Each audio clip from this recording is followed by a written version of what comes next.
ہم سے کسی نے سوال کیا کہ آج ان ایک دو دنوں میں ایک مذہبی تنظیم ہے، نام لیے بغیر ہم بات کریں گے، تو انہوں نے کوئی کال دی ہے کہ وہ لاہور سے چلیں گے اور اسلام آباد کی طرف آئیں گے، مارچ کریں گے اور غزہ اور فلسطین کے حوالے سے مارچ کریں گے۔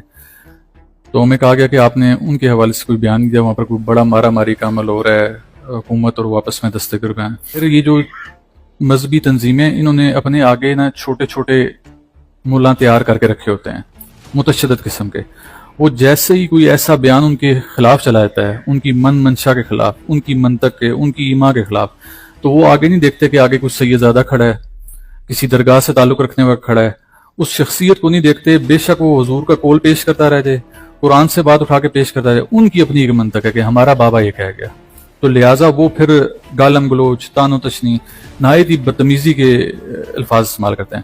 لہٰذا ہم ایسی چیزوں کو ڈسکس نہیں کرتے۔ ہاں یہ ضرور ہے کہ حق کی بات یہ ہے کہ احتجاج پرامن کرنا ہر جو پاکستانی ہے اس کا حق ہے، لیکن ساتھ ہی ساتھ یہ دیکھنا پڑے گا کہ احتجاج کا بھی ایک وقت ہوتا ہے۔ ایسے نہیں ہوتا کہ بات گزر گئی، رات گزر گئی اور پھر آپ احتجاج کے لیے نکلیں۔ اتنا لمبا عرصہ ہو گیا، 1.5 سے 2 سال کا عرصہ ہو گیا، فلسطینیوں کے اوپر ظلم و بربریت کے پہاڑ گرا دیے گئے، غزہ کو نیست و نابود کر دیا گیا۔ آپ کبھی دیکھیں نا، اوپر بلڈنگز کا بے شمار بلڈنگز تھیں، وہ تمام صفحہ ہستی سے مٹا دی گئی۔ اگر بلڈنگز صفحہ ہستی سے مٹ گئی تو سوچیں لوگوں کا کیا عالم ہوگا۔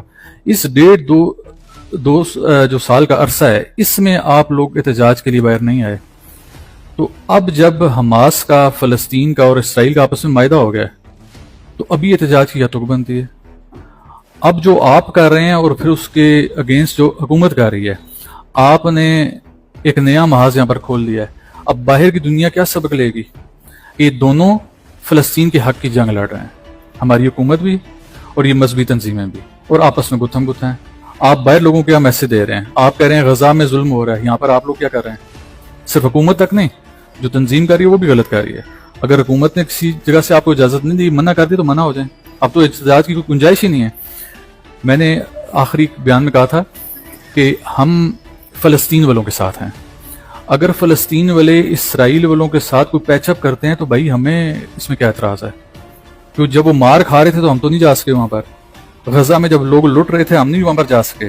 آج جب ان کا معاہدہ ہونے جا رہا ہے اور ہم کہیں نہیں جی نہیں، معاہدہ ہماری خطوط کے اوپر ہو، ہماری شرطوں کے اوپر ہو، یہ تو بات نہیں ہے۔ کل جب مر رہے تھے تو ہم ان کے ساتھ جا کے مرے نہیں ہیں وہاں پر، آج ہم کہہ رہے ہیں ہماری خطوط کے اوپر معاہدہ کریں؟ نہیں، جیسا بھی معاہدہ ہوتا ہے ان کا، امن کی ایک کچھ شمع جلنے کے نزدیک ہے تو جو معاہدہ کرا رہا ہے اللہ کرے کہ معاہدہ توڑ چڑھ جائے، نہ اس کی نیت چنگی ہو، نیت نہ کوئی اور معاملہ ہونا،